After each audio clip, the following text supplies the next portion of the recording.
விராட் கோலியை விடவும் அதிகளவிலான ரசிகர்கள் தோனியின் பக்கம் நிற்பதற்கான காரணம் குறித்து பிரபல வர்ணனையாளர் ஹர்ஷா போக்லே கூறியுள்ளார்.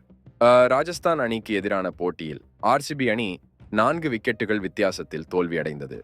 இதனால் ஆர்சிபி அணியின் ஐபிஎல் கோப்பை கனவு முடிவுக்கு வந்துள்ளது.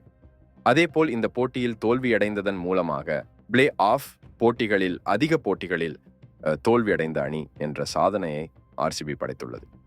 இதுவரை 16 பிளே ஆஃப் போட்டிகளில் விளையாடியுள்ள ஆர்சிபி அணி 10 முறை தோல்வியை சந்தித்துள்ளது.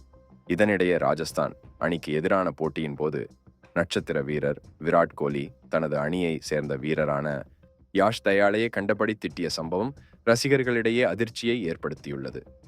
ராஜஸ்தான் அணிக்கு எதிராக ஆட்டத்தில் ஆர்சிபி அணி தரப்பில் இளம் வீரர் யாஷ் தயாள் 17வது ஓவரை வீசுவதற்காக அழைக்கப்பட்டார்.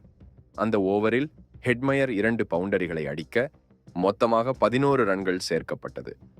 இதனால் கோபமடைந்த விராட் கோலி பவுண்டரி லைனில் நின்று கொண்டு யாஷ் தயாளை ஆக்ரோஷமாக திட்டினார். இது அவரை பின்தொடரும் பிரத்யேக கேமராவில் பதிவாகியது. இது ரசிகர்கள் மட்டுமல்லாமல் வர்ணனையாளர்கள் மத்தியிலும் ரசிக்கப்படவில்லை.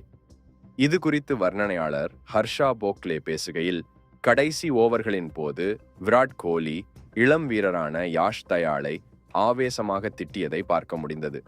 இதனை பார்க்கவே கஷ்டமாக இருந்தது. இதன் காரணமாக தான் ரசிகர்கள் பலரும் விராட் கோலியை விடவும் தோனியின் பக்கம் அணிவகுத்து நிற்கின்றனர்.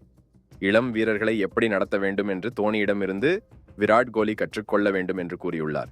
சிஎஸ்கே போட்டியின் போதே சிஎஸ்கே ரசிகர்களை பார்த்து சைலன்ஸ் என்று சிக்னல் காட்டியதோடு சில சர்ச்சைக்குரிய செயல்களிலும் விராட் கோலி ஈடுபட்டார். இதனால் விராட் கோலி ஆக்ரோஷம் மீது விமர்சனங்கள் அதிகரித்துள்ளது.